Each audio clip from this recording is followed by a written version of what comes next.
This is the Breakaway Podcast, presented by the National Bird Hunters Association.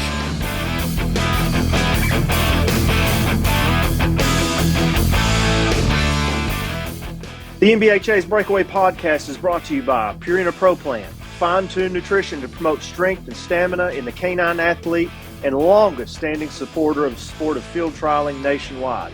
You can fuel your champion with Purina Pro Plan using various physical and online retailers nationwide, found wherever pet food is sold. Purina Pro Plan, fuel the champion within. Garmin, delivering innovative GPS-enabled technology across diverse markets, including sports and fitness, outdoor recreation, marine, automotive, and aviation. Garmin, engineered on the inside for life on the outside. Gundog Supply, the leader in training collars, tracking collars, and so much more. Fast, friendly service, great customer support, and the newest gun dog products on the market. Gundog Supply, we train our dogs with the products we sell. Mule brand clothing and apparel, outdoor clothing for all sorts of environments and conditions. From hunters in briars and wading creeks to forestry personnel, farmers, motorcycle riders, and utility workers, Mule is clothing for hunters, made by hunters for over 38 years. Find your Mule brand gear at www.okidogsupply.com. Gun Dog Central. Gun Dog Central is a centralized location for finding your next dog, whether it be a pointing dog, retriever, flusher, versatile breed, hound, or even terrier, you name it. Gun Dog Central is the place to find your next canine athlete. To find your next champion, visit them at www.gundogcentral.com. OnX Hunt, the #1 hunting GPS app. Join the millions of hunters who trust OnX Hunt to find more game, discover new access, and hunt smarter. OnX Hunt, know where you stand. And Park Cities Quail Coalition. Park Cities Quail Coalition is a nonprofit organization run 100% by volunteers who are passionate about sporting traditions and determined to make it available to future generations by working to sustain and restore huntable wild quail populations, to encourage and educate interested youth, and to celebrate the quail hunting heritage.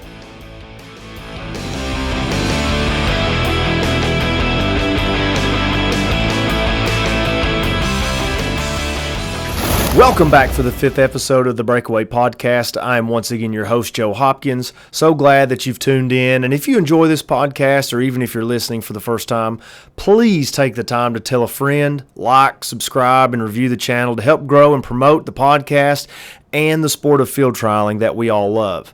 Our guest this week is Indian Creek Kennels professional from Franklin, New Jersey, Mr. Garry Malzone. Garry, along with his partner and fiancée, Jillian Sturr, operate the Indian Creek Kennel String and their roster of owners competing almost exclusively on the NBHA National Circuit. Garry's operation is almost a complete upland service brand, offering professional training and handling while offering a 300-plus acre shooting preserve, which also breeds pointers, setters, British Labradors, and other upland breeds. But Garry also has a skill for identifying and sourcing dogs from other field trial circuits for his client base to compete on his string on the walking circuit. Great success has come with recent examples such as champion Pure Confidence and setter female Aaron's Deja Vu, along with many others. Garry has countless and multiple awards in the categories of Open Handler of the Year and Dog of the Year accolades across several circuits, winning championships from the far west all the way to the northeast and into the deep south, with a total of 95 Open Championship titles. Garry was also 5 years in a row the Open Handler of the Year in U.S. Complete from 2012 to 2016, and 7 years in a row currently with the NBHA Open Handler of the Year, reigning 2017 through this year of 2023. But Garry is not only a dyed-in-the-wool competitor, he is also a true purveyor of the sport of field trialing, bird dogs, and the upland lifestyle as a whole, and is passionate about the game's current state and its future. But before we get to our interview with Garry, let's go around the field trial world.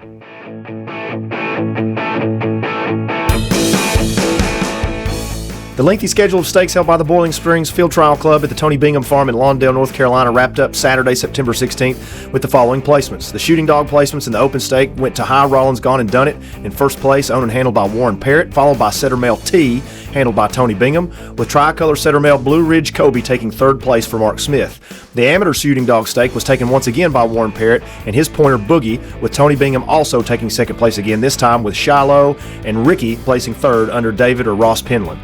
The NBHA Southwest Missouri Walking Field Trial Club held their fall trial this past weekend at the Robert E. Talbot Conservation Area in Mount Vernon, Missouri, where 7 stakes were on offer. Winners of the open shooting dog stake was German short-hair pointer named Freckles, owned and handled by Mr. Langley. In first place, pointer male Buzz, owned and handled by Mr. Smith, and in third, Mr. Kenny Snow, handling pointer female Rhiannon. The amateur shooting dog stake saw the ultra-consistent Mr. Craig Hyatt taking the stake with his pointer female Rosie, followed in second by Brittany female Dixie, owned and handled by Mr. McKinney, and in third place was setter female Rose. And in an interesting note in this trial, the amateur shooting dog stake, Judgment Ceases at Flush, or also known as a gun dog stake, was won by amateur Craig Hyatt again, but this time with his 3-legged pointer, yes I said, 3-legged pointer Sadie. Congratulations, Craig. On to the World of Horseback Field Trials. The 60th Annual National Shooting Dog Futurity concluded in Bloomingdale, Ohio, with first place going to Moe's Curtain Call, handled by Mike Tracy. Second place was Backcountry Champagne Supernova, who is maybe and hopefully named after one of my favorite Oasis songs, owned and handled by Chris Catanzarite. Third place went to Max Slim Jim, handled by Tim McClurg, with Pal's Prestigious Pete, owned by Lou Palazzolo, rounding out the first 4 placements, handled by Mike Tracy. The call was also made for the National German Shorthair Pointer Association Hungarian Partridge Amateur All-Age Championship, which was won by champion BMB's Sam Squanch, with runner-up champion being BMB's Free Ride. Also in the NGSPA world, German Shorthair Pointer male Woody, owned by Dana and Anthony Rusciano and handled by Dan DeMabro, won the NGSPA Region 8 Open All-Age Championship in Cheyenne, Wyoming, with German Shorthair Pointer male Huey taking runner-up for owner-handler Brandon and Jen Blum. The running of the Region 9 Amateur Shooting Dog Championship in American Falls, Idaho, revealed Perkins Sawyer's Warrior, a pointer male owned and handled by Chris Perkins, as champion, with runner-up champion being named SB Always Dreamin', a pointer female owned and handled by Bill Owen. Following the Region 9 Shooting Dog Championship was the Idaho State Open Shooting Dog Championship, and this championship was wrapped up by Chris Perkins with champion Touches Jimmy Thing, taking the championship owned and handled by Chris himself, and runner-up champion being Perkins Sawyer's Warrior, again on the podium, also owned and handled by Chris Perkins. The 2023 National Amateur Prairie Chicken Shooting Dog Championship held in Wisconsin Rapids, Wisconsin, also just concluded, completing its running with Nemaha Tapwater, a pointer son of Coldwater Spectre, owned and handled by Dr. Pat McIntyre, taking home the championship, with last year's National Amateur Shooting Dog Derby champion and Region 13 Amateur All-Age runner-up champion Aaron's Rebel Attraction, who made a pretty strong bid at this same trial last year, taking runner-up for Mr. Brian Sheehan. The 2023 National Open Pheasant Shooting Dog Championship concluded with pointer female Jolene, handled by Mike Tracy and owned by David McKay and Joe McHugh, taking the championship spot, with runner-up Miller's Automatic Upgrade, taking runner-up honors also for Mike Tracy and owner Alan Linder. BGK's Luke, son of Tried and True and last year's runner-up champion, took the 2023 rendition of the Open Prairie Chicken Shooting Dog Championship for his owner, Jarrett Bell. Rounding out the placements in runner-up was Scott Jordan's ever-consistent pointer male Confident Nation. The Colorado Open Shooting Dog Classic also concluded this week out in Cheyenne, Oklahoma, with Griff's Express winning the Classic for owner Mike Griffin and handler Justin Crook, followed in second place by Cole for owner-handler Scott Hadley, and third place, Two-Seamer, owned by Colby Tackett, also handled by Justin Crook. Setter male Mox Y East Awahi Dally for Alex Mock took the Larry McConnell Memorial Region 9 Amateur All-Age Championship the past week, with SB Always Dreamin' finding himself upon the podium once more for Bill Owen. A pair of pointers from Boss Kennels took the Northwest Chucker Open Shooting Dog Championship this past week for Sergio Velez, with BK Pablo Escobar being named champion and BK Locked and Loaded taking runner-up. Rounding out the horseback action from the past 2 weeks was Jack and Fran Miller's pointer female, Miller's Cover Girl, winning the National Amateur Pheasant Shooting Dog Championship with Mr. Jack Handling, and pointer male Backcountry Buddy, owned and handled by Chris Catanzarite, taking runner-up champion. On to the Grouse Woods. The National Amateur Grouse Championship in Phillipsburg, PA, closed out with judges writing up liver and white pointer male Sudden Silence as this year's champion, owned and handled by George Hetrick, and runner-up champion being setter female Flambeau River Meg, owned and handled by Joe Coglazier. 2023 Northern New England Woodcock Championship saw this year's North American Woodcock champion Caird's Cracklin' Rosie on the podium once again for John Stoljatis, handling Robert Little's pointer female to the championship, followed by Mike Fwelling's pointer male Boomer of Blackwater to runner-up honors. The Region 13 Amateur Field Trial Clubs of America Walking Shooting Dog Championship of 2023 went to Bob and Diane Wheelock's winning setter female Tupelo Honey, followed by runner-up Pine Straw's Fat Bottom Girl, owned by Dale Ash. The North Country Shooting Dog Championship is in the books. That took place in the Eau Claire County Forest in Augusta, Wisconsin, with Moss Meadow Seeker of Moss Meadow Kennels fame, owned and handled by Ken Moss, taking the championship. And Seeker was also the reigning champion from 2022. Runner-up this year went to Meredith Grade Corky with owner Dennis Kaiser and handled by Tammy Chafee. Upcoming NBHA dates around the bend include the Heart of Texas Field Trial Club. A Region 7 NBHA and ABHA trial will be held October 21st through the 23rd at the Earl Elkins Lease in Crawford, Texas.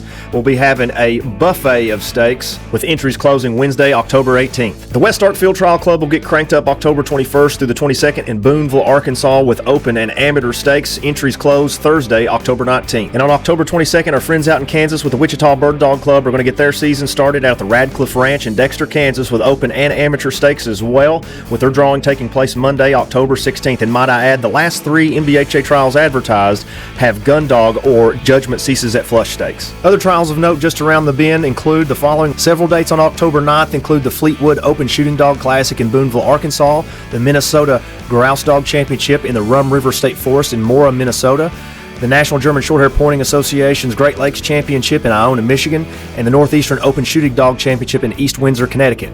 October 10th will have 2 dates of note, being the Lone Star Open Shooting Dog Classic in Booneville, Arkansas, and the Michigan Woodcock Championship in Gladwin Field Trial Grounds in Meredith, Michigan. Moving on to October 12th, the North Dakota Open All-Age Classic will be at the Westfall Brothers Ranch in Longton, Kansas, and the Region 5 Amateur All-Age Championship in Grove Springs, Missouri. And rounding out those dates will be October 13th, where the International Amateur Woodcock Championship will be held in Moose Junction, Wisconsin. Make sure to stay up to date with all the National Bird Hunters Association field trial dates and other field trial dates around the country on our website at www.nbhadog.org and or at www.americanfield.com. Now that you're all caught up on everything in the field trial world, let's welcome in Mr. Garry Malzone. Joining us now on the Breakaway Podcast from Indian Creek Kennel fame is Garry Malzone. Garry, can you hear me loud and clear, buddy? Yes, sir. I have you, Joe. Garry, it's that time of year, and when we were putting our heads together with the people that we wanted to get on here, you and Jill were obviously like some of the first people that come to our mind. But as we started this, we started looking at the date and the timeline, and we were like, oh no, it's trial season. Like Garry and Jill are going 100 miles an hour right now. And me and you just had this conversation about you getting the grounds ready at your place, and you've got some serious tractor time, don't you? Yeah, it's cutting season. The shooting preserve's open, and finally had some cool nights and cooler mornings, so everybody wants to come hunt. And right now, you're full mode, getting that ready and getting dogs ready, I'm assuming, right? Yes, sir. Yeah, full. And you've got a full string like you always do. And when I sat down with you and asked you about doing this interview, Garry, I kind of framed it to you like this, and you kind of chuckled. Everybody knows Garry Malzone. Everybody recognizes Garry Malzone. They can pick him out in the field. They've seen his accomplishments and stuff. But everybody knows very little about Garry Malzone. And I thought this was the perfect vehicle through which we could get you on here and people could learn a lot more about you, Indian Creek, and your whole system and how you guys operate there. And I'm just so appreciative of you coming on. But the first thing that I always start with, Garry, is people really gravitate towards this question. They want to know how everybody that comes on here gets started in bird dogs as a whole. How did Garry Malzone get started in bird dogs? Well, my grandfather was a big part of that. My brother and I, along with him, bird hunted our since we could walk in the field. Every day, every Saturday when we were off, we'd go. Every day after school, my mom would drop my brother and I off. We had 410s, and we'd grouse hunt. We lived kind of in the city, but within 10 minutes, there were wild birds everywhere. We've hunted over labs, Brittany's, really back then, any bird dog at all that we could come by, we'd bird hunt. We'd use the bird hunt. So it started with you like a lot of other people. It started with a gun in hand, chasing wild birds, getting out there and getting after it. And your background with dogs just isn't to one breed or just certain breeds. You've got a background with flushing dogs. You've got a background with all kinds of different breeds and stuff like that. And that eventually segues into trials somehow or another. How does Garry Malzone find himself finding an interest in the trials? Well, we had a gun club here on this farm, years ago, and this is back in the early '90s, and there were a couple of guys that were members of the gun club. They dabbled in the as amateurs in the horseback field trial game, and they said, "Who's this guy with these pointers?" And they always they admired that they were great on their birds and they ran, and they said, "Hey, you ought to go check out a field trial. There's a field trial in Pennsylvania coming up. It's a horseback trial, but you take your dogs and go to the field trial, and just after the trial, let the pros take a look at your dogs and see what they think." Yeah. So my brother and I, we loaded up 3 or 4 pointers we went over. It was a horseback trial out in PA, and Gerald Tracy was there. Yeah. Norm Basilone, Pete DeAngelis. Back then, they were the big names on the East Coast, and they had a horseback trial. And we walked, believe it or not. We were young, and we were 30 years old. We walked, yeah, behind the horses, and we just got to see some fabulous dogs. I mean, they were clean on their game. They ran, classy. So, and that's when I was hooked. That was it. I said, I got to do this. I love the bird dogs. This is what I want to do. And it was safe to say, though, after that trial or those series of trials that you went to, you got a knack for finished dogs, high quality, top shelf dogs. You saw that competition and you said, "That's for me. That's what I want to do." Absolutely. Afterwards, one of the pros said, "Hey, I heard you had some nice dogs. Let me take a look at them." And we got on the horses, me and my brother, along with them, and cut them loose. And the fella said, "You're wasting a good dog hunting. These dogs are field trial dogs. I don't know why they're competitive with anything we ran. I don't know why you're just hunting them." And that really sparked the interest. So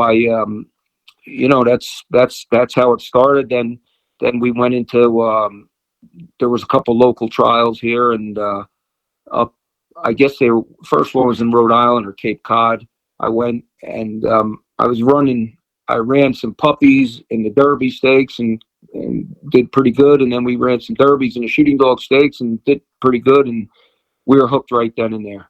You know, I can think back of when I first started trialing, Gary, and I had a gentleman come up to me and make a comment about my dog. He'd said something really good about my dog, and that competition that day and being involved in that and stepping up and doing that, and then that positive reinforcement, that competition, and that man saying what he did about my dog, that's what did it for me. I'll never forget what he said to me, and at that point, I was sold, and I was coming back. You know, it didn't matter what kind of dog I had or didn't have.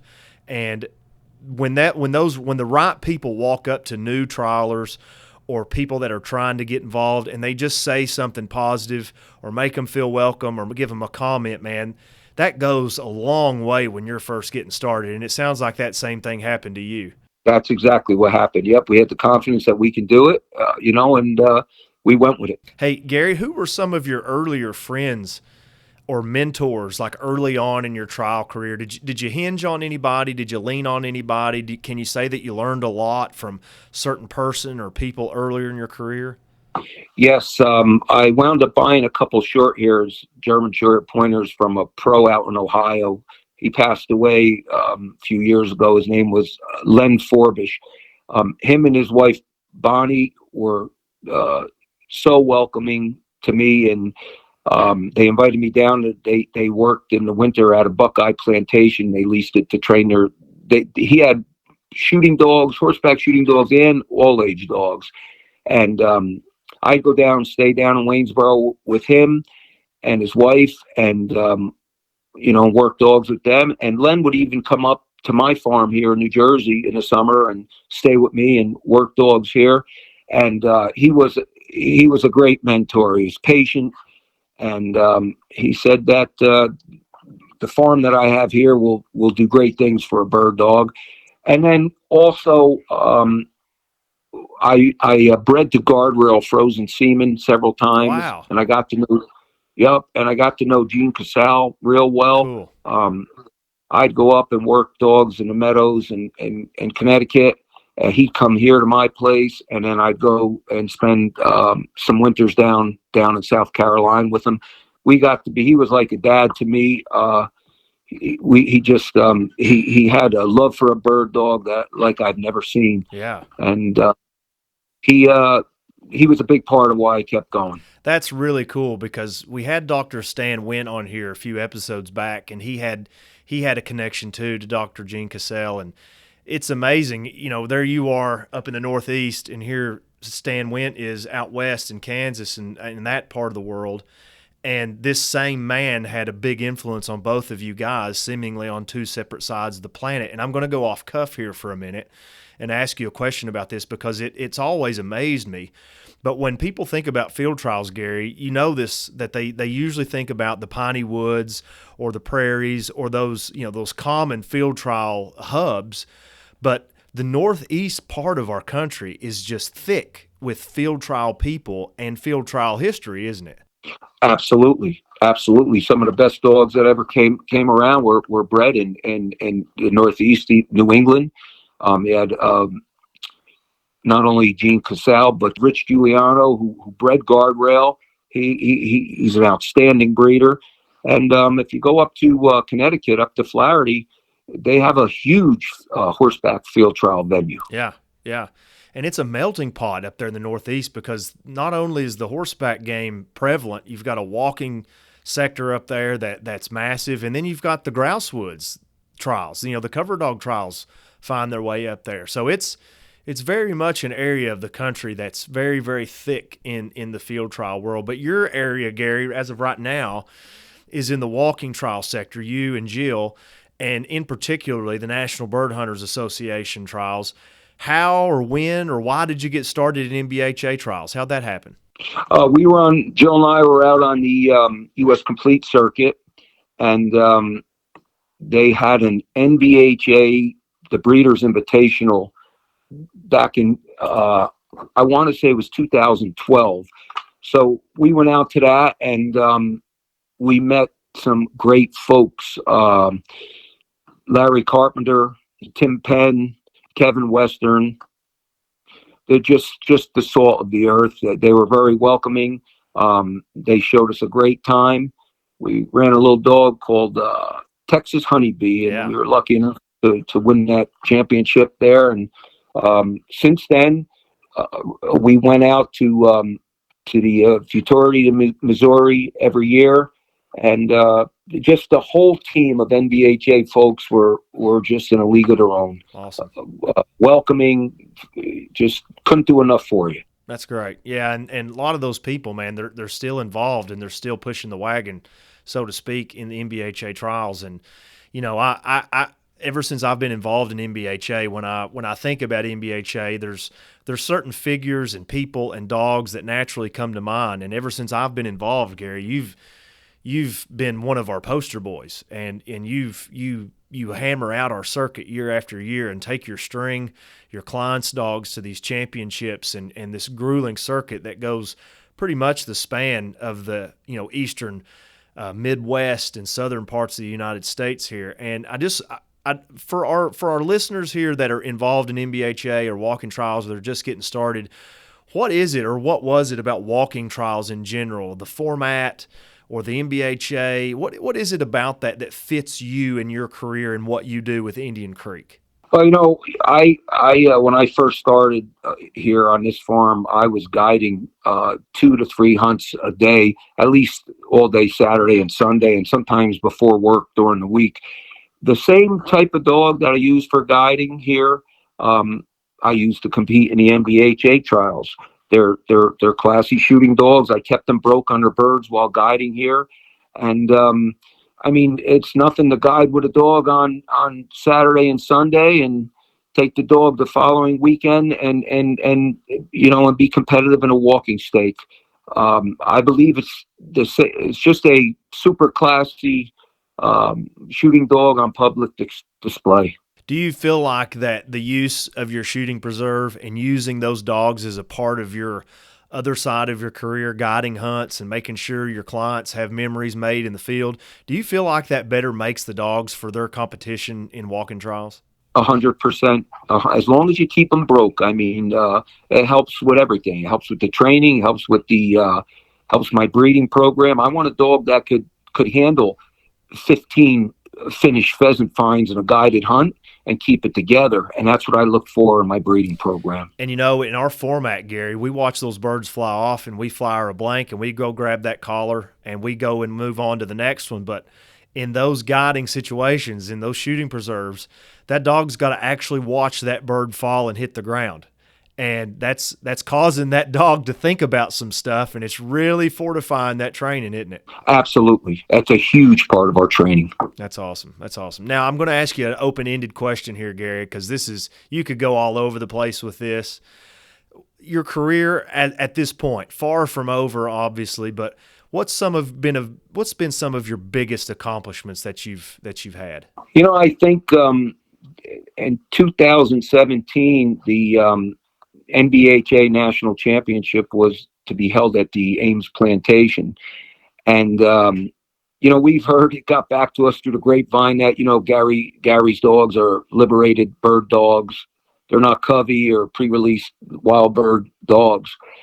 And, just what we spoke about here, these pheasants on this farm, they've been snagged by a lab by the tail. They've been shot out on the ground.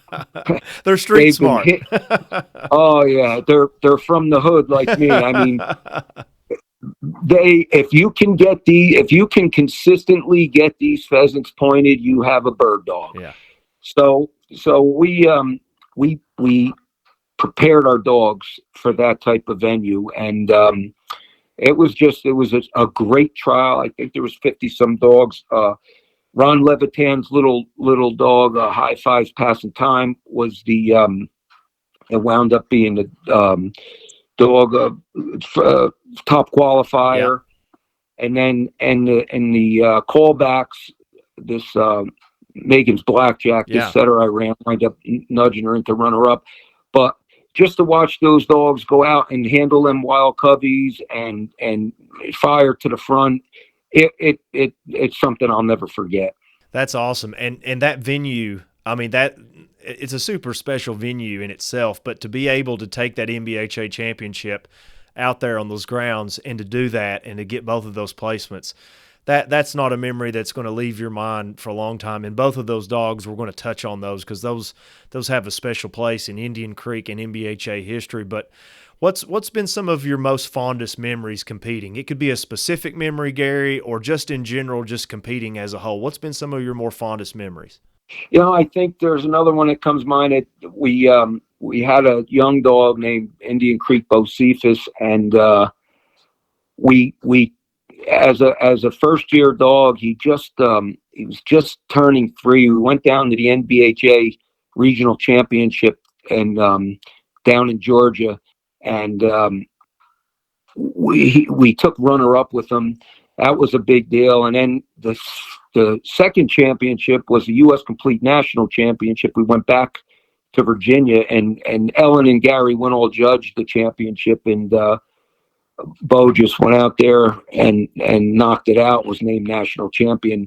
When I called his owner, Ed Marin, it was the best call I made in my life. He was so excited, so happy for the dog. And, these are memories I'll never forget. Yeah. And etched in time and space on special places with special people. And, these dogs are special in themselves, but you might have another good one or you might have another great one if you're fortunate enough, but the individual memories that these individual dogs carve out on their own, that's what makes them unique. And I want to talk about one dog in particular here, Gary, and you've already mentioned him, and it's Indian Creek Bosephus. Now, like a lot of other dogs that I've talked about in episodes before, Bosephus is the now dog. Like every time you open NBHA or think about NBHA, or you're going to see a championship running order, Indian Creek Bosephus is going to be in that draw, and he's going to be right in the mix. And you were just telling a story about him as a young dog, a 3-year-old, but you were telling me on the phone the other day, Bo's no spring chicken anymore. Yep. Bo and Pure Confidence will both turn 10 This I believe it's middle of January. And I've got my fingers crossed right now, but I know what the answer to this is. Can you just please tell me that either one of those dogs are slowing down for the rest of the competition's sake? You know, Pure Confidence has a little gray on his muzzle, where Bosephus is still a puppy. If anything, it may slow him down a little bit, may help him out. Oh, that's not Yeah. good news to the rest of us. That's not. No. I remember, Joe. We were going to a championship down in Cedartown. It was the national NBHA national championship in Cedartown, Georgia. And Bosephus was just the Derby, and we didn't have an owner for him. He was born in my hands, and he had superstar written all over him, and we didn't get an owner. We couldn't get an owner for him. Well, Ed Marin was up here. He's a setter man, and he had a young setter here with us. And Jill said, we were pulling into the grounds in Georgia, and Jill said, "Why don't you call Ed Marin? Maybe he'll buy Bo." I said, "I don't know." I said, "Let me give it a shot." So I called him. I said, "Ed, we're pulling into the championship grounds. They have a Derby Classic. We haven't entered in it, and we're looking for an owner for him." He said, "Okay, I'll take him," just like that. Wow. And he went out. I think there was 20 some dogs, and he had 6 perfect finds as a Derby. And afterward, we had won the national championship. I think it was with High Fives Passing Time, but the judges judged the Derby as well. And they come up to me and said, "That little white dog, if you ran him in the wrong stake, you should have ran him in the national championship. If he did what he did in the Derby, he would have been named national champion." And then, like I said, we went, and he won every Derby stake after that season, for the whole season. And we went to those same grounds the following year, and he took runner up his first trial as a shooting dog. He was a runner up champion. Wow. And I told you this on the phone. One of the mind numbing things about our sport is the centralization of data and information and history and records. But I've got here, Garry, that Bo is a 15-time champion, and I know he won last year's NBHA National Championship in Danceyville. I mean, he's just got this resume that has went from strength to strength year on year. But tell me if this is true or not. I mean, is the most prideful part of it for you is not just the accomplishments and what that dog is and the great owner that he's got, but you bred this dog. Yes, Joe. We had a bitch here off of Indiana Brownie. He was a champion in the Northeast here that we really liked. We bred him to. I had another champion son of Mr. Rossome named Blazing Trails here, and we bred Blazing Trails to the Indiana Brownie bitch, and we got a champion here called Indian Creek Riptide. Yeah, she was a outstanding dog, and she was a champion right away. I think it's a first year dog, and we said, who are we going to breed her to? And I seen Brown's Tom. He was an outstanding bird dog. He was a son of Belfield Silver. Yeah. And and Tommy Brignan was nice enough to let us breed to him, and we did. And Bosephus, like I said, was born in my hands. He was special right from a puppy.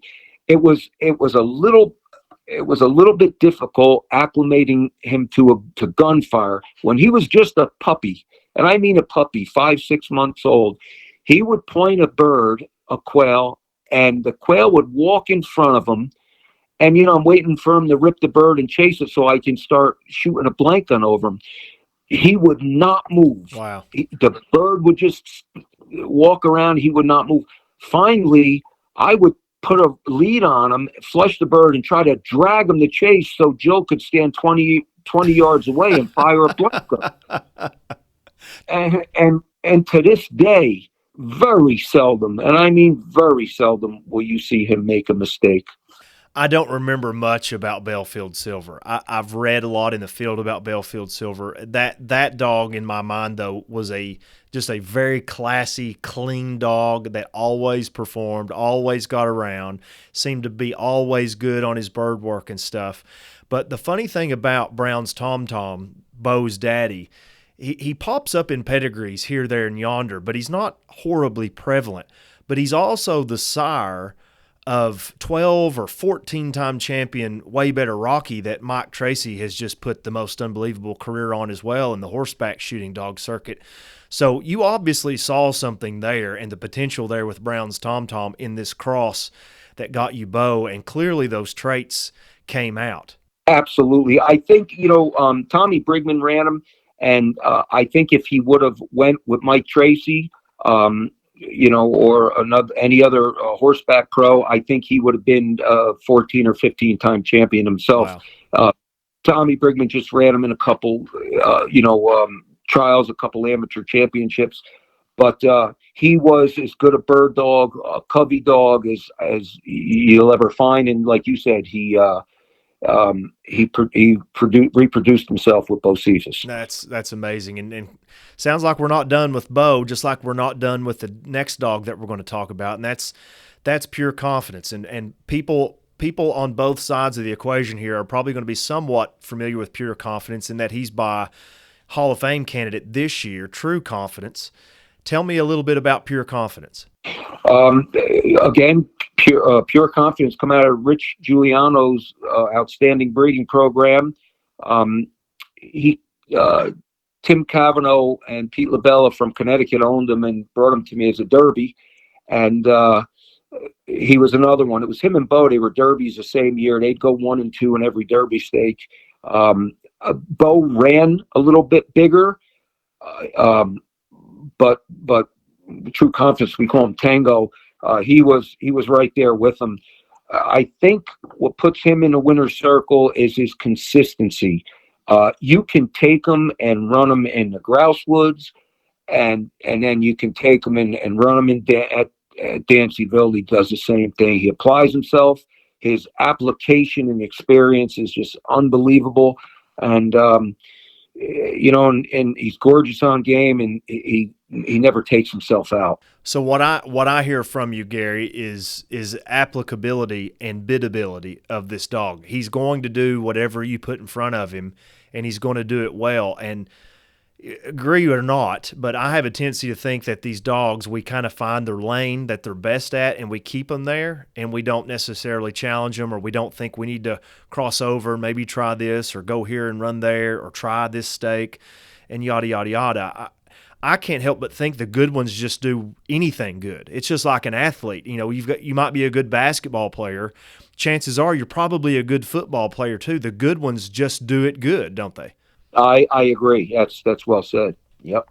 Megan's Blackjack, Garry. Here's a dog that kind of sticks out in my mind just from the visual standpoint. This setter, I mean, could you bend more solid black in color? This dog was like, a shadow. Just a solid black setter, 8-time champion by Peacedale Duke, who was also a champion walking dog. Tell us a little bit about Megan's Blackjack. The old ugly dog. Not only was he black, but his muzzle and his face was, he looked like a black setter with a wire hair's face. Franken dog. Couldn't have made an uglier dog. Rich Frisella had him from Rhode Island, and who also owned his father, Peacedale Duke, cool. Who, by the way, I think was one of the best bird dogs that ever lived, that Peacedale Duke. I watched him do things in South Carolina that would amaze anyone. Blackjack, his forte is he's a huge front running dog. He's honest on his birds from day one. I judged him as a Derby when Rich Frisella ran. He went out and had 6 broke fines as an off-age Derby. Shooting dog broke fines, and I always told Rich, hey, if you want to sell him, we can get an owner for him. And finally come up, and we just took him to a different level. I remember cutting him loose up at Panther Creek in Illinois, and the judge is saying, "Son, what the hell kind of dog is that?" And I saw, he's just an ugly dog. Well, 10 minutes into the stake, the judges are standing in their stirrups, pointing them out, taking these lines, and I'm not sure, but I think he finished with 12 or 13 titles. Wow, that's amazing. That's amazing. And I don't envy and I'm assuming Jill did a lot of blackjack scouting. I don't envy the scouting duty, scouting the solid black dog. I mean, that it's bad enough to scout red setters and some of these other breeds who seemingly have camouflage when they get up against cover, but solid black is just asking a little too much. Well, I agree. I felt bad for Jill, and she said she felt bad for me bringing them to the line, so we're even. Yeah, there you go. There you go. Perfect. Worked out in the end anyways. It did. Yeah. How about a 2023 NBHA Hall of Fame class dog, double-digit champion, high fives passing time. You've already spoke about that dog in a little bit here, but tell us about passing time. You know, she come to me, I believe she was a first-year dog. Bruce Menard bred her and developed her, and he did a great job. I think he was transitioning, changing venues, going from the grouse woods to all age, I believe. Yes. And the owners, Ron and Deb Levitan, didn't want her going all age. So we had a client in Lake Erie, Pennsylvania. We had a dog. It's called Texas Honeybee, and his name was Kevin Klein. Him and Ron Levitan were friends. So Ron said, "Hey, Kevin recommended that I bring." Her name was Country. I bring Country to you. So he come one day and he cut her loose in the field, and she was beautiful on her birds, but she was confused if she could run or not. She was kind of sticky. We worked her all that summer, and I gave Ron a report. I said, "She's a good one." He said, "Deb and I will be honored if even with a runner-up championship." And I said, "Well, she's going to do a heck of a lot more than that." Well, yeah, we worked her all fall. We took her down south, and I want to say the first trial I ran her in was an NBHA championship. I believe it was at Cooper Black, and that's when we made the phone call to Ron that she got edged out by Blackjack, but she won the runner-up championship there. What was special about her, Joe, was her application. She had an unbelievable desire to find birds. I've watched her running down an edge, and she, out of the corner of her eye, she'd see an objective way out to the left. She'd peel off the edge, swing the objective, hook back on the edge, and you'd find her pointed 7-8 minutes later down to the front. Awesome. She had that trademark pointing style with her high nose kissing the sky, and she was just a great dog. You could I'd let her out here on the farm lawn while we're eating dinner. She'd play around and keep herself busy, never leave you. Yet when you hit that whistle, she was a poppy seed on the horizon the whole while. And so fancy moving, and just a great dog. Make you smile when you saw this dog on the ground. I was fortunate enough to get to see her on the ground. But I love stories like this, Garry, because this dog encompasses a lot of moving parts from a lot of different moving places. You have a dog here that's bred by a horseback shooting dog champion in Sugar Knoll Buckshot out of one of Bruce's bitches, High Five Pepper Ann. Bruce brings this dog along, gets it going, has this maybe cover dog type of road laid out for this dog. His path takes him a different place. The dog comes to you, and now it's on the walking circuit here. It's just a great melding of all the good things in field trials and all the interesting things. We've got cover dog, we've got horseback, and the dog was amazing on the walking circuit. Like it just fortifies in my mind that these good dogs can be successful somewhere. Just put them somewhere. Like put them over here, try them in walking trials. If it's not that, maybe it's horseback if they have a tendency to run bigger or run better off the horse, or maybe they're just awesome in the woods. Get them in the woods. And this dog just had everything going for her. 100%. I'm very familiar with that breeding. Sugar Knoll Buckshot come off of Mr. Rossome, a good friend of mine, Bill Rickey, Yes. from South Jersey, owned Irish, and I bred to him right on his death, right up until he passed away. We had some great success with dogs coming off of him. Their application their running style was second to none, and that kind of describes Country. I'm going to tell a story real quick, and you may not remember this, Garry, but I remember when my Nick dog made the callback in the 2018 and 2019 NBHA Free-For-All Championship at Berea. I wasn't able to be there. I've got an annual fishing trip that I take with my friend down at Lake Okeechobee, so I asked one of my best buddies, my training partner, Brian French, if he would handle Nick, and he was a little reserved at first, and he was a little apprehensive to do it, but he did it. And he calls me the day that Nick's run, after it's over that evening, and says, hey, we made the callback, and he did a great job. And I was like, oh my gosh, I'm over the moon. And I was happy for two things. I was happy that the dog made the callback, but I was so happy that the dog made the callback on another handler's whistle. I just thought that was the coolest thing ever. And then Sure. And then after I got over my elation, he said, okay, yeah, and the other dogs in the callback are Pure Confidence, High Fives Passing Time, Indian Creek's Bosephus, and Blair's Witch Project. And I was like, oh, crap. Like, Brian, that's a pretty important detail. These dogs, we're looking at like a Hall of Fame roster of dogs in that callback, and there's me and my dog and Brian, and we just feel like deer in the headlights. Like, we feel like tourists. We don't belong here. And I'll never forget that. And that callback picture is probably one of my favorites because it's somebody else holding a dog that's not even mine because Nick went home that day, so they grabbed a setter off somebody else's string and just took a picture with it. Boy. But I thought that was just a great story, and High Fives Passing Time was right there in the mix. And I can't remember if Pure Confidence or Passing Time won that year, but I think one of those two dogs won it that year, and rightfully so. Yeah, I remember that, Joe. Your dog did a fabulous job. Joe and I rode and watched, and Brian did a tremendous job handling him. Cool. And he fit right in. I think that was at Berea, right? It was. You're exactly right. Yeah. Bosephus won it. Okay. Bosephus. Okay. Yeah. Yep. I mean, it's just one of those things. You're just kind of glad to be there. It was. I wish I had a T-shirt with that picture on it and all those dogs. I was just glad to be there. Garry, there's a dog though that goes further back in time, a really special dog to you, and that's Texas Honeybee. And maybe some of our listeners aren't as familiar with Texas Honeybee, but I could tell by talking to you the other day, Texas Honeybee's got a huge place in your heart. Yes, Kevin Klein was a new customer, and he brought the dog here. This dog sleeps in the bed with him and his wife. She was a sweetheart. I seen how important it was to Kevin and Shelly to have her in the winner's circle, and he trusted Jill and I with her. She come here. She had a few issues. She was with 3 other pros, and they had a hard time. I just think that they didn't get along with the dog.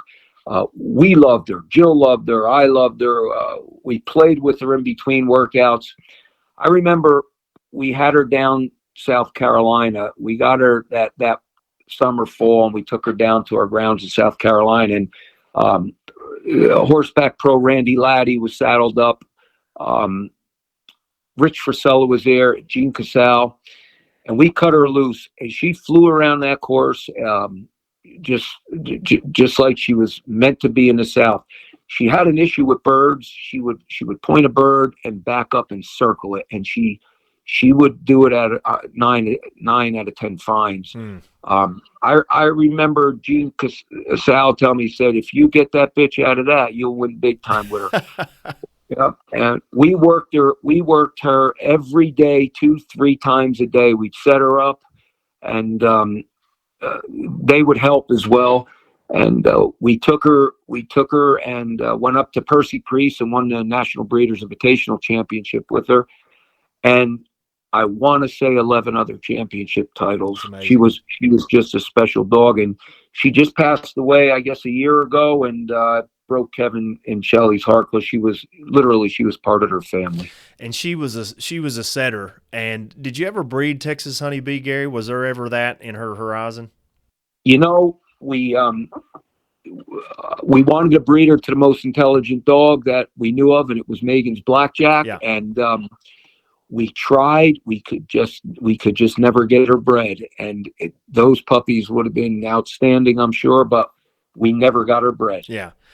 setters have a soft spot in my heart, and I would have known if there'd been some progeny out there with her in their breeding, because she was one of those stellar setter females out there that's been in our history books. But Garry, what's interesting about all these dogs here, and the list goes on and on in this hypothetical shed row, in this kennel, of all these champions and winners and great dogs that you've had over the year, that you and Jill have had just large parts in their careers. But with all of those dogs, there's a similar reoccurring thing here, and that's good owners. You have an extremely good roster of owners.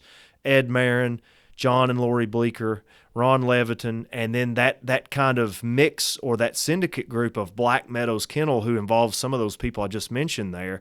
How important is it for a dog on the circuit to have a good, solid, reliable owner? I think for the dog's career or chances of becoming something, it means everything. That syndicate, it's 4 gentlemen: Ed Marin, Dave DeVries, John Bleeker, and John Evanzato. They belong to the Black Meadow Club. I think Ed Marin was president for years, and it's an old boys club, and they appreciate a class shooting dog. All 4 are professionals, and they come up and look at dogs and watch us work dogs, and it's just a great group of owners. They understand the game. They understand that the dogs need to stay here and consistently be worked and kept in shape. And also, Ron Levitan was a great owner. We have an owner, Joe Link. He's the owner of Evans Deja Vu. Yeah. He's another great owner. I tell you, if we weren't comfortable with these owners, we wouldn't play the game. Yeah, yeah. And these are owners. These are the top owners too, because I've met John and Lori Bleeker. I've met Ed Marin.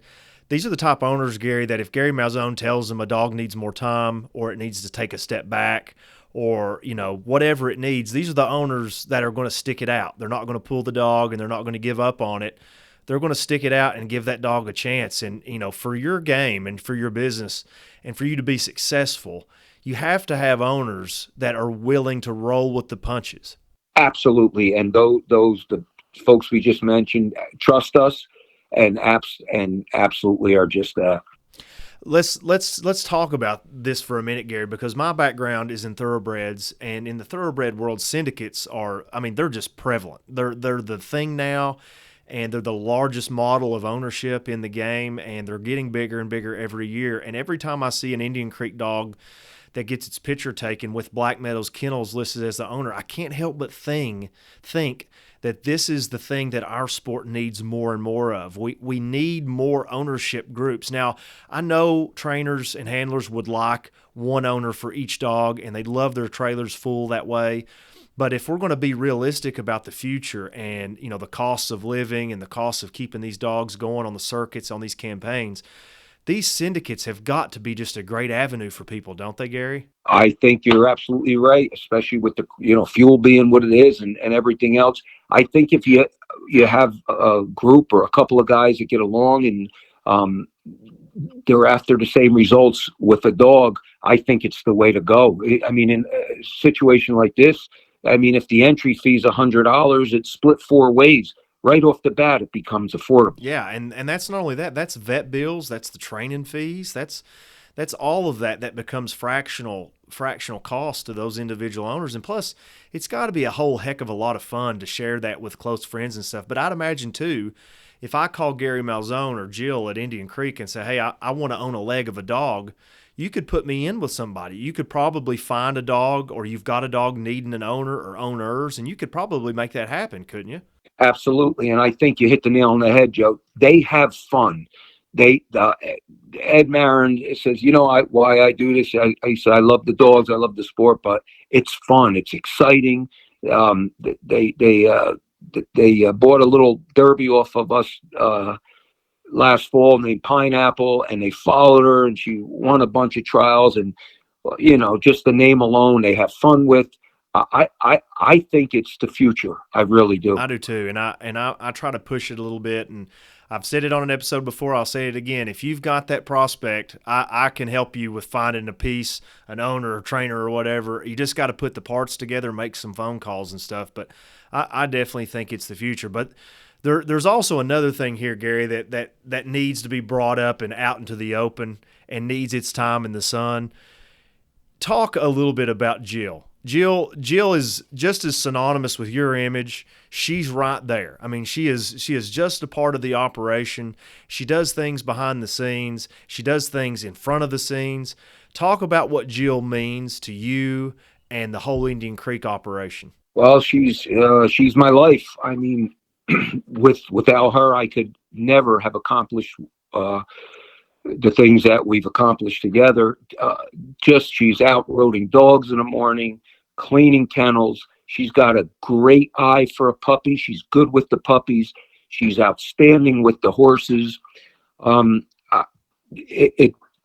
paperwork, the billing, it's just, she does it all. She's in the field with me from daybreak till dark every day. She gave up a great job, a career to travel with me, and I couldn't do it without her. Yeah. And what's obvious from what time I've spent with you guys, Jill's not a helper. Like Jill is a major piece of the machine, and she's not just a person that does dog things. She's a dog person. I've seen pictures of her, on the ground with puppies, socializing puppies, just in the mix. And she's about that lifestyle that we talked about. She's one of these people that if you're going to be successful and you're going to have a lifetime or a career in field trials and enjoyment in field trials, you have to love the work. And she just looks like somebody that just loves the work.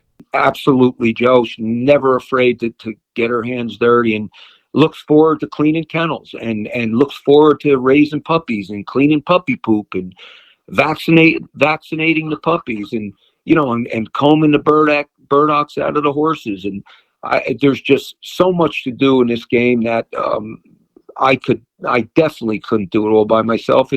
And she's a huge part of the success that we've had. I mean, it has to say it, and I don't know if I'm the first one to say it, but Garry and Jill, you're the Bonnie and Clyde of field trials. But I'm going to ask you a question now that I was hesitant to ask you, Garry, because being on the board of the NBHA, this probably isn't the best question to be asking you, but I know people have it just like I do. Why hasn't Garry Malzone branched out into horseback trials? We did compete in the Northeast. There's a bunch of horseback trials, especially at those grounds in Connecticut. They're only 3 hours from here, and we did compete in horseback trials in New Jersey and in Connecticut, and we've won horseback trials. We talked before about the why we stuck with the NBHA and the type of dog.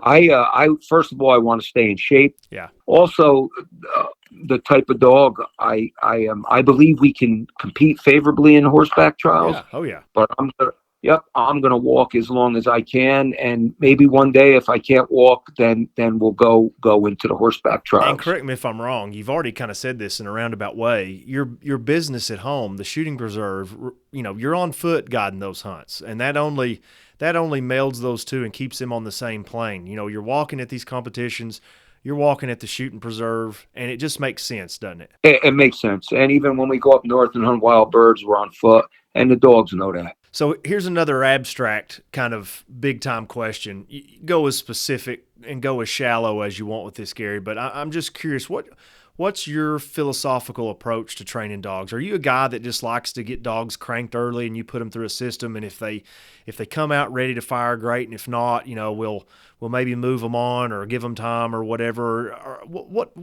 how does Garry Malzone approach to training dogs?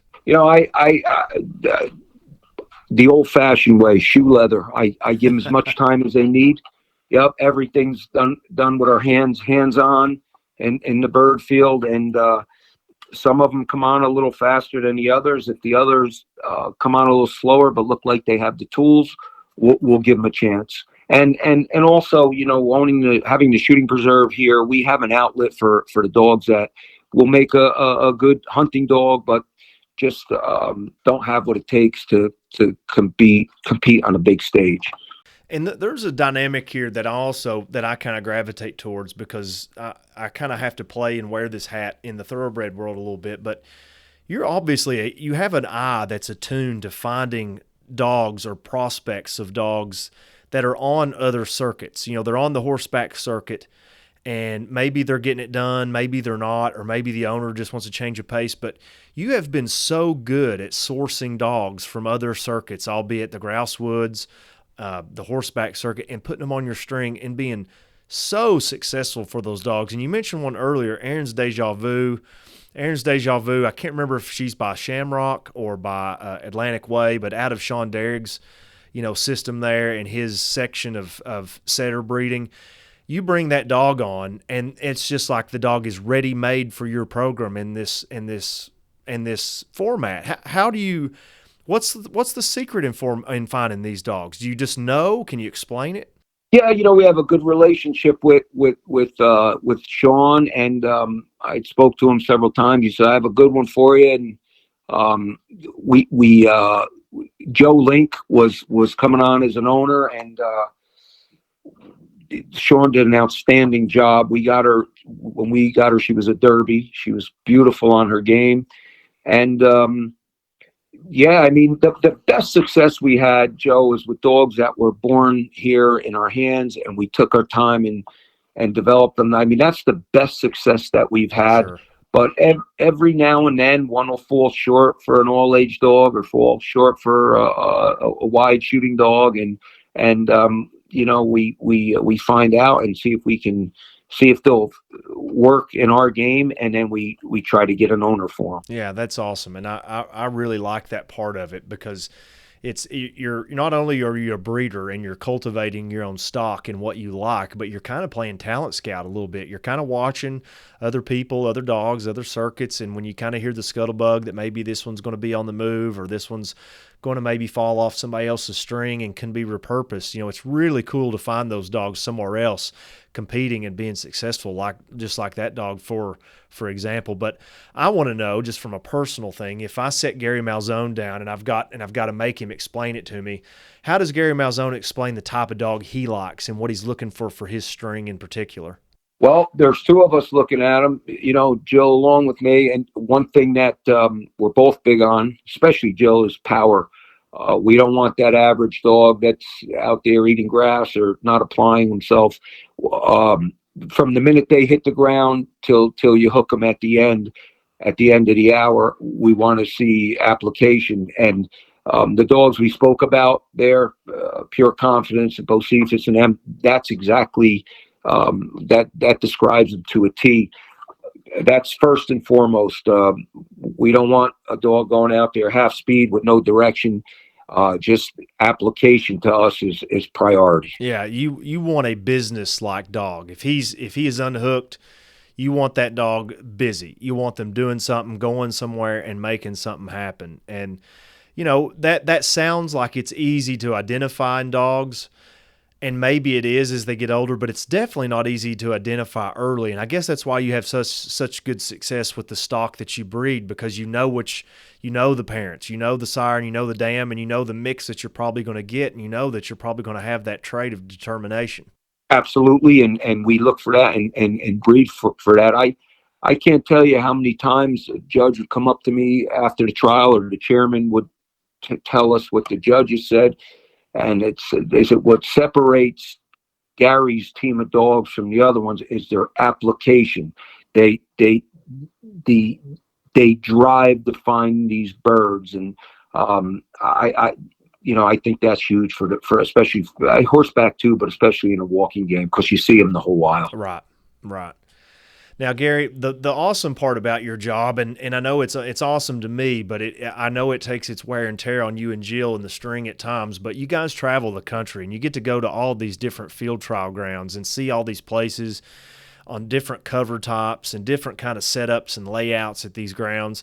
What are some of your favorite field trial grounds that you go to? Inola, out in Oklahoma.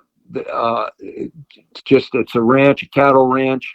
If the dogs the first couple times have to figure out how to navigate the openings and the gates. There's a huge fence line with just a 6-foot gate, and they have to, realize that they have to go through the gates and go on. Once they figure it out the first time or two, it's over. They're great grounds. Boonville, Arkansas. I love that venue. The first part of the course is tough, but once you cross the creek there, Lick Creek, their grounds are gorgeous. Always loved running in Danceyville, Tennessee. That's I love the piney woods, and it opens up into the bean fields and the edges. The finish is a monster field to go around.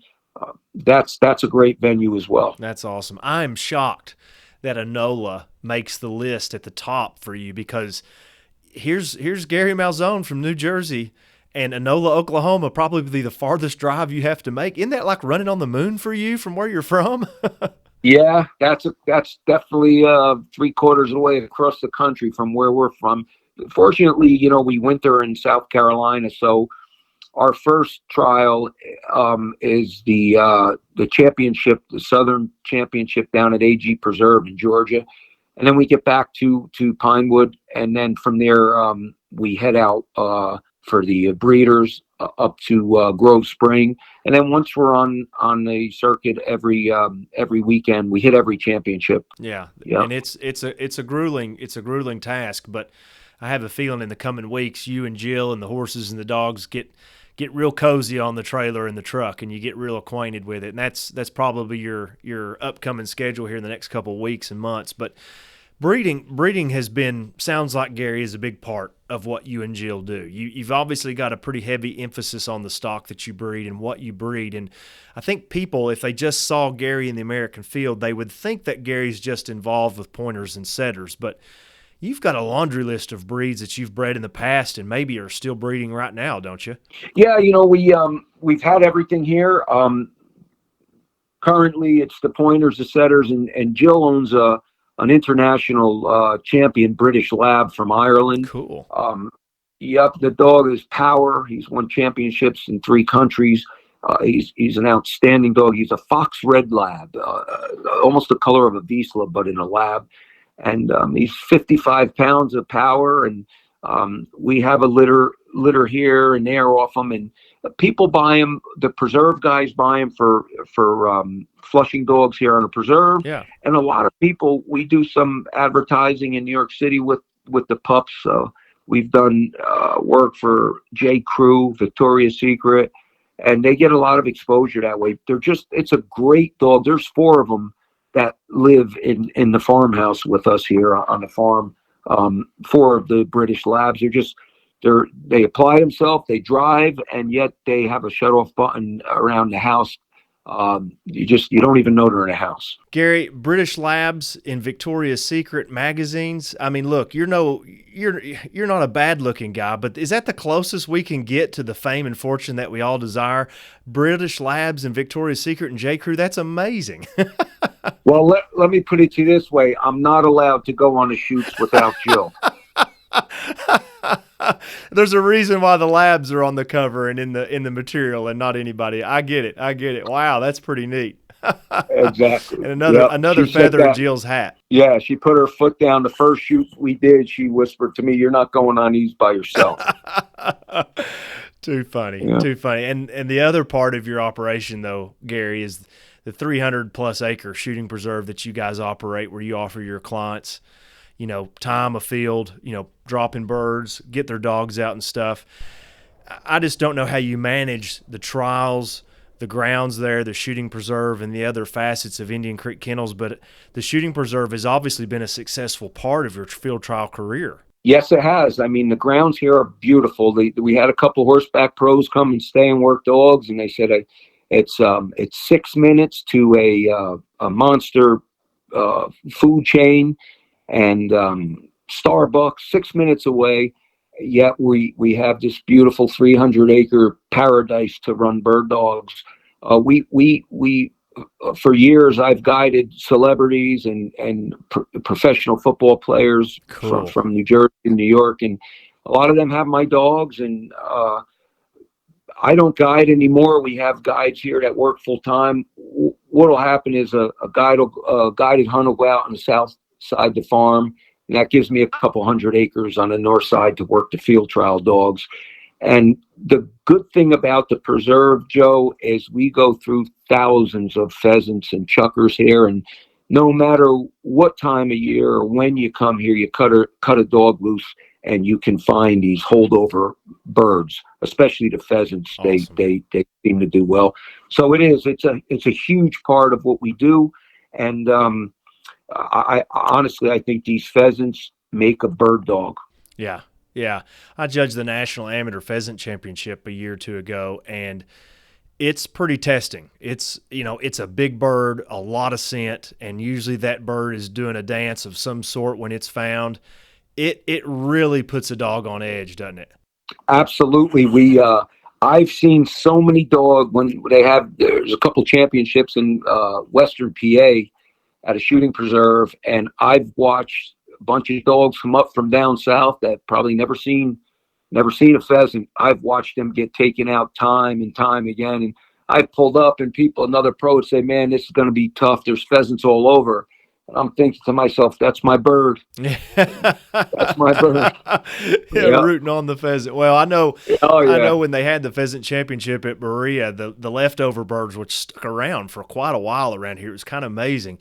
One of my dogs, my Pete dog, found one, and I found him on point way away. It took me a while to get to him, but when I got to him, his eyes were just bugging out of his head, and he was salivating, and I thought, oh my goodness, what's going on here? And sure enough, big old cock pheasant rolled out of there, and I mean, it was just, you could see why he was just about to fall off the edge of the earth. It was just taking everything in him to keep all four on the ground.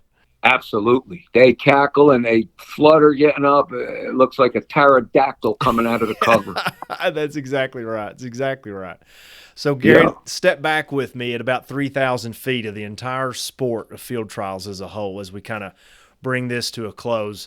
This is probably one of my favorite parts of the interviews that we do, but this is kind of the looking forward type perspective that we like to take. And how do we grow this sport? We hear grumblings of the sport is contracting. There's not enough people getting involved, and it's getting harder to be involved in this sport. But you're too passionate. I'm too passionate. The game is too great. What do we do as a whole to help grow this sport into the future? I'll tell you, years ago, we had a couple of field trials here on this shooting preserve, and we featured what we call an amateur gun dog stake, or what NBHA would call a judgment seizes at flush.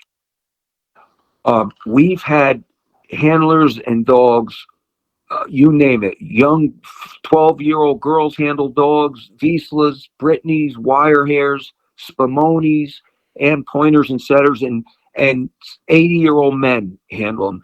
It's a huge way to spark the interest for our sport. Matter of fact, Jill and I judged a judgment ceases to flush down at the grasslands down in Albert, Texas, across the street from Ken Sauer. There was a championship, and they had a judgment ceases to flush stake. I want to say there was 30 dogs or high 20 dogs. Wow. It was probably one of our best judging assignments. We've seen dogs in there that I would put on my truck. They needed to be fine-tuned, or but they had the tangibles. They had the things that you're looking for for the starting point of a dog on your string, right? 100%. They just needed the polish, and they had the pedigree. When I asked them, they had the pedigrees, and I told Ken, I said, "That's a wonderful thing you did." With that, a couple of the folks that ran that Ken said are now field trialing. Yeah.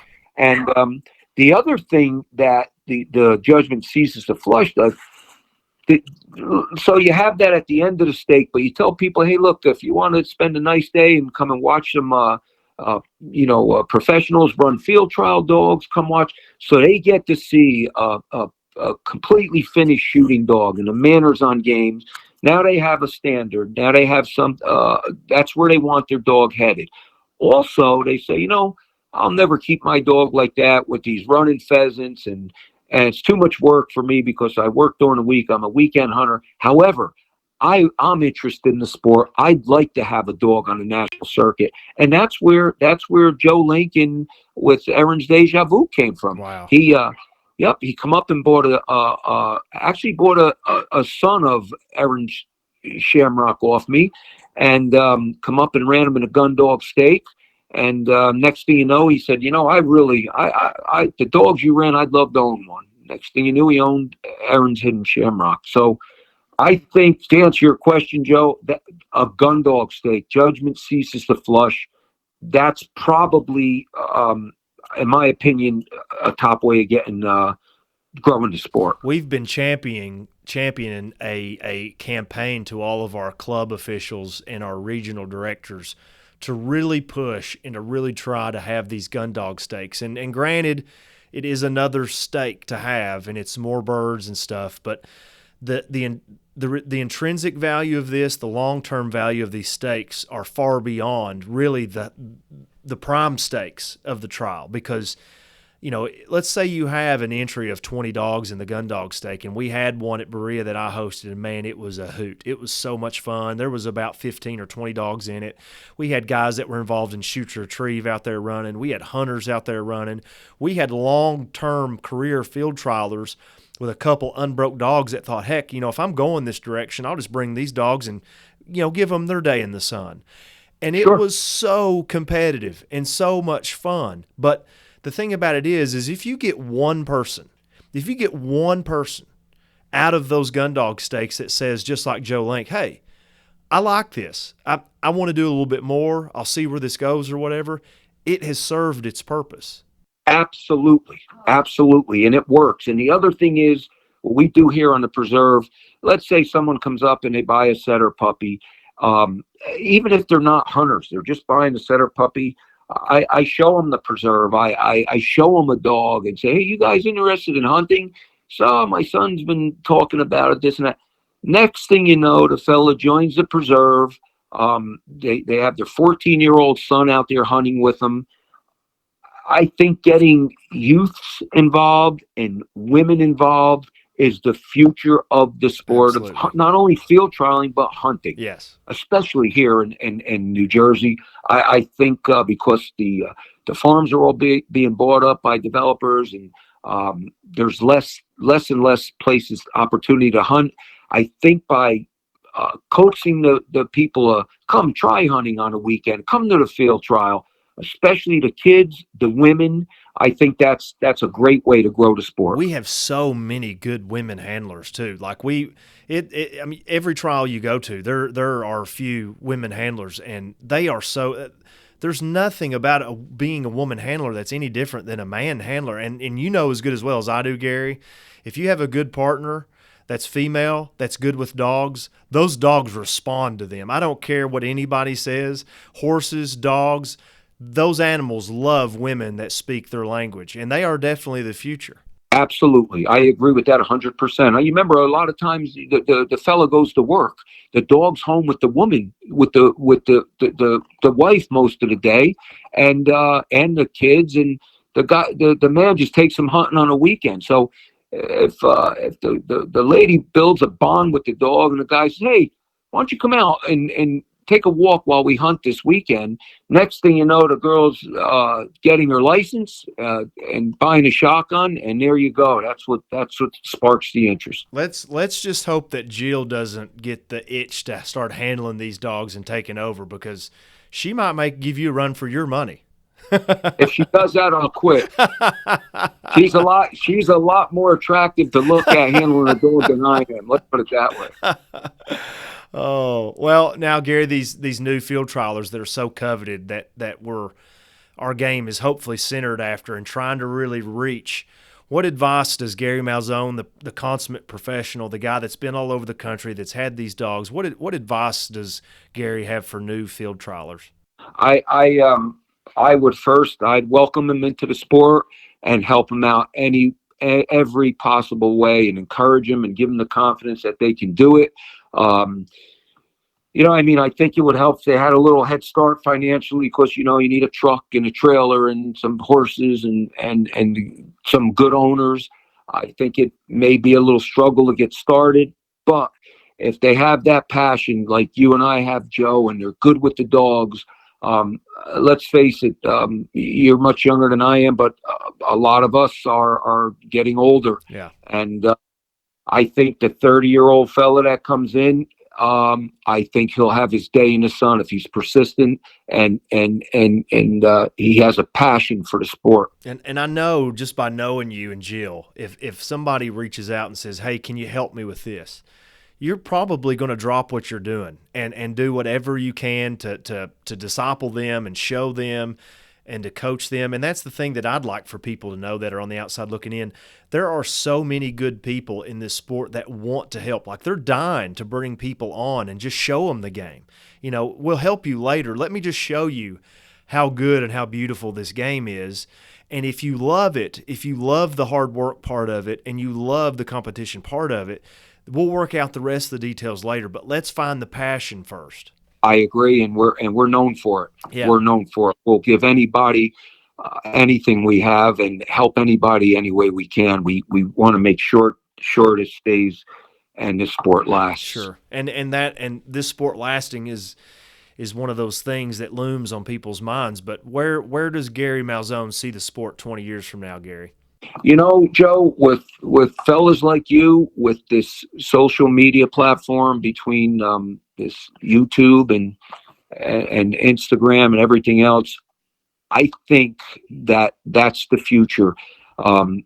So many guys here, these younger fellas that come hunting. I'm too old to know what it is, but they do this Snapchat and this and that.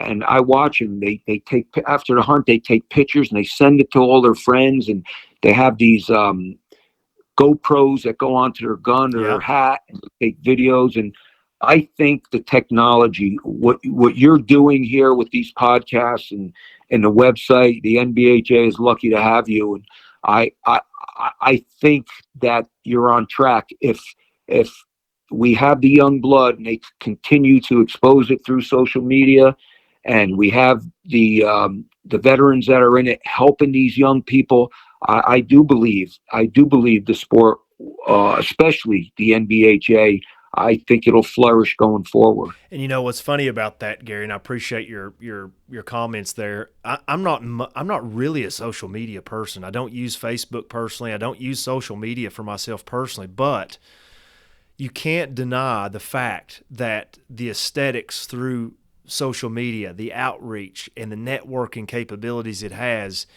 is essentially now the heartbeat of how we communicate and how we keep information flowing between each other in this sport. And we as a game don't necessarily like change that much. And, you know, I love my antiques and I love the way the old things about the game and the history and the heritage of it. Don't get me wrong. I love that. But if we don't buy into the changing world and how we can make our sport relevant in it, then we're just going to be an antique. And it's going to take people, you know, doing different things and getting involved and maybe taking a different look at stuff and, you know, maybe filming a video or doing an interview where they wouldn't be comfortable in the past. But it's now more than ever people can consume more bird dog and field trial related material now more than ever, while at the same time seemingly the sport is shrinking. And that's mind-boggling to me.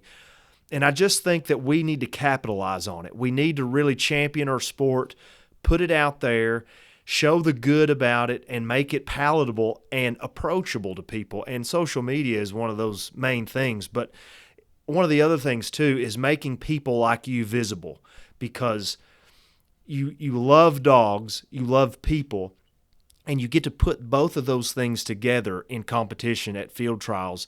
And you've made friendships and memories that are going to last a lifetime, and that are essentially part of the fabric of Indian Creek. Absolutely. Absolutely. That's well said. And we're going to continue to do so. Anybody we meet, we stand on the hill and preach what a great sport it is, how we love these dogs. It's a great way to get your family outside and in the fresh air, and just a whole bunch of fun. I can't wait for the roundup of Indian Creek news that finds its way on social media periodically. I know how difficult it is to make those journeys you and Jill do and take care of all those animals. And, keep track of entries and where you're going to go and where you're going to stop and stuff. But I always appreciate when you guys take the time and put those updates up online and read about where you're at and what you've done and where you're going and stuff. And you guys you're great flag bearers of not only the NBHA but the sport, and we're so appreciative that you guys have the investment with you and your clients that you do, and how you kind of take us on and make us look good, the field trial world, and we're just so glad to have you guys. And this might be a question for Jill, Garry, if I'm reading through the lines here. If somebody wants to connect with Garry and Jill at Indian Creek Kennels, how do we get a hold of you guys? We can always be reached through the cell phone. It's my cell phone. It's advertised, or Indian Creek Kennels, New Jersey Facebook. Either give us a call or reach us through Facebook, or even email. We're looking for some new clients and some new prospects. So they can always get us. With the cell is the easiest. Sometimes if we're working dogs, we won't call back till lunchtime, but the cell phone's always the best way. There you go, folks. One of the most coveted and most accomplished handlers in the field trial game telling you, looking for new clients. The red carpet will be rolled out. Garry, you're awesome. You and Jill, the dynamic duo. Thank you guys so much for taking the time and sitting down on the Breakaway Podcast. Thank you for having us, Joe, and thank you for everything that you guys do. That was the Breakaway Podcast. Thank you so much for joining us. If you enjoyed the podcast, please tell a friend, like, and subscribe to all of our social media platforms to stay up to date on everything National Bird Hunters Association and all other field trial related content. But hopefully, we'll see you next time at the Breakaway.